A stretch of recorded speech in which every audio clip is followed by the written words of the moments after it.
ವೀಕ್ಷಕರೇ, ಎಲ್ಲರಿಗೂ ನಮಸ್ಕಾರ. ನೀವು ನೋಡ್ತಾ ಇದ್ದೀರಾ ಕಾವೇರಿ ಘಟನೆ ನ್ಯೂಸ್ ಚಾನಲ್. ನಾನು ನಿಮ್ಮ ರಮೇಶ್ ತಿರ್ಗಂದೂರು, ಮಂಡ್ಯ. ಇವತ್ತು ನಾನು ಮಂಡ್ಯದ ಅಂಬೇಡ್ಕರ್ ಭವನಕ್ಕೆ ಬಂದಿದ್ದೀನಿ. ವಿಶೇಷ ಏನಪ್ಪ ಅಂದರೆ, ಈ ದೇಶಕ್ಕೆ ಏನು 6.5 ಲಕ್ಷ ಜನ ಬಲಿದಾನ ಆಯಿತು ಸ್ವಾತಂತ್ರ್ಯಕ್ಕೋಸ್ಕರವಾಗಿ, ಅಂಥ ಒಂದು ಒಬ್ಬರಲ್ಲಿ ಮಹಾವೀರರು, ಅಪ್ರತಿಮ ಹೋರಾಟಗಾರರು, ಪರಂಗಿಗಳ ಅಂದರೆ ಇಂಗ್ಲೀಷರ ಎದೆಯಲ್ಲಿ ಭಯಾನಕವಾದ ನಡುಕವನ್ನು ಹುಟ್ಟಿಸಿದವರು ಸುಭಾಷ್ ಚಂದ್ರ ಬೋಸ್ರವರು. ಅವರ 128ನೇ ಜನ್ಮ ದಿನಾಚರಣೆ ಅಂಗವಾಗಿ ನಟರಾಜು ಜೀವಧಾರೆ ಟ್ರಸ್ಟ್ ವತಿಯಿಂದ ಇವತ್ತು ಏನು 24x7 24 ಗಂಟೆಗಳ ಕಾಲ ಇಲ್ಲಿ ಒಂದು ಬೃಹತ್ ರಕ್ತದಾನ ಶಿಬಿರವನ್ನು ಆಯೋಜನೆ ಮಾಡಿದ್ದಾರೆ. ವೀಕ್ಷಕರೇ, ನಿಮಗೆ ಅರಿವಿರಲಿ, ಏನು ನಮ್ಮ ಭಾರತ ದೇಶ ಸ್ವಾತಂತ್ರ್ಯದ ಒಂದು ಹಂಗಲ್ಲಿ ಸಿಗಾಕೊಂಡು ಜೀತದಾಳಂತೆ ಒಂದು ನಮ್ಮ ಭಾರತ ಮಾತೆ ಬಿದ್ದಂಥ ಒಂದು ಸಮಯದಲ್ಲಿ, ಅದಕ್ಕಿಂತ ಮುನ್ನ ಸಾವಿರಾರು ವರ್ಷ ಪರಕೀಯರ ದಾಳಿಗೆ ತುತ್ತಾಗಿ ಭಾರತ ದೇಶ ವಿಲವಿಲ ಅಂತ ಒದ್ದಾಡ್ತು. ತದನಂತರ 200 ವರ್ಷಗಳ ಕಾಲದಷ್ಟು ಇದೇ ಬ್ರಿಟಿಷರು ನಮ್ಮ ದೇಶಕ್ಕೆ ವ್ಯಾಪಾರದ ನೆಪದಲ್ಲಿ ಬಂದು ನಮ್ಮ ಭಾರತವನ್ನು ಆಕ್ರಮಿಸಿಕೊಂಡು ನಮ್ಮನ್ನು ಜೀತದಾಳಗಳ ರೀತಿಯಲ್ಲಿ ಇದು ಮಾಡಿದ್ರು.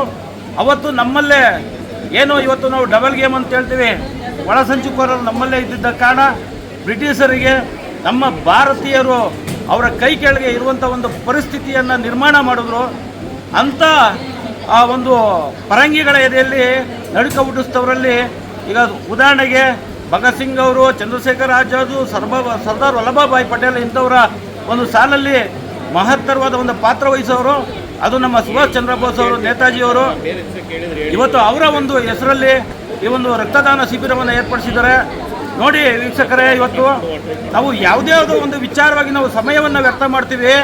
ಇವತ್ತು ಇತಿಹಾಸದ ಪುಟಗಳನ್ನು ನಾವು ತಿರುಗುತ್ತಾ ಹೋದಾಗ ಅವರು ಮಾಡಿರುವಂಥ ಸಾಧನೆ ಏನು, ಈ ದೇಶಕ್ಕೋಸ್ಕರವಾಗಿ, ಈ ಪುಣ್ಯಭೂಮಿಗೋಸ್ಕರವಾಗಿ ಅವರು ತಮ್ಮ ಪ್ರಾಣವನ್ನೇ ಬಲಿದಾನ ಮಾಡಿದ್ರು. ಇವತ್ತು ಈ ಒಂದು ಭಾರತಾಂಬೆ ಏನು ಭಾರತ ಖಂಡದಲ್ಲಿ ಈ ಒಂದು ಪುಣ್ಯಭೂಮಿಯಲ್ಲಿ ಹುಟ್ಟಬೇಕು ಅಂದರೆ ಯಾವುದೋ ಒಂದು ಕೋಟ್ಯಾನು ಕೋಟಿ ವರ್ಷಗಳ ಒಂದು ಪುಣ್ಯಫಲ ವಿಶೇಷ ಅಂತ ಹೇಳಬೇಕು. ಇವತ್ತು ನೋಡಿ, ಇವತ್ತು ಸಾವಿರಾರು ಜನ ಇಲ್ಲಿ ಬಂದು ರಕ್ತವನ್ನು ಕೊಡ್ತಾ ಇದ್ದಾರೆ. ನಿಜಕ್ಕೂ ಇದು ತುಂಬ ಹೆಮ್ಮೆ ಪಡುವಂಥ ವಿಚಾರ. ಮತ್ತು ಇಂಥ ಒಂದು ಭಾಳ ಒಂದು ಸಮಾಜಮುಖಿ ಉತ್ತಮ ಕಾರ್ಯಗಳನ್ನು ಮಾಡ್ತಿರುವಂಥ ಏನು ಜೀವಧಾರೆ ಟ್ರಸ್ಟ್ ಇದೆ, ಅವರಿಗೆ ನಾನು ತುಂಬ ಹೃದಯದ ಕೃತಜ್ಞತೆಗಳನ್ನು ನಾನು ಸಲ್ಲಿಸ್ತೀನಿ.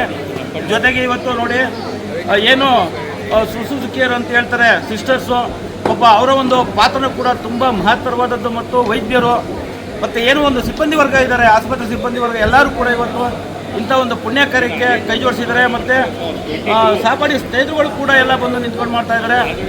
ಎಲ್ಲರಿಗೂ ಕೂಡ ಭಗವಂತ ಒಳ್ಳೇದು ಮಾಡಲಿ. ಬನ್ನಿ, ಈ ಜೀವ ಯಾವ ಕ್ಷಣಕ್ಕೆ ಹೋಗುತ್ತೋ ಏನೋ ಗೊತ್ತಿರಲ್ಲ, ಬಂದು ರಕ್ತದಾನವನ್ನು ಮಾಡಿ ಎಲ್ರಿಗೂ ಶುಭವಾಗಲಿ. ಜೈ ಭಾರತ ಮಾತೆ.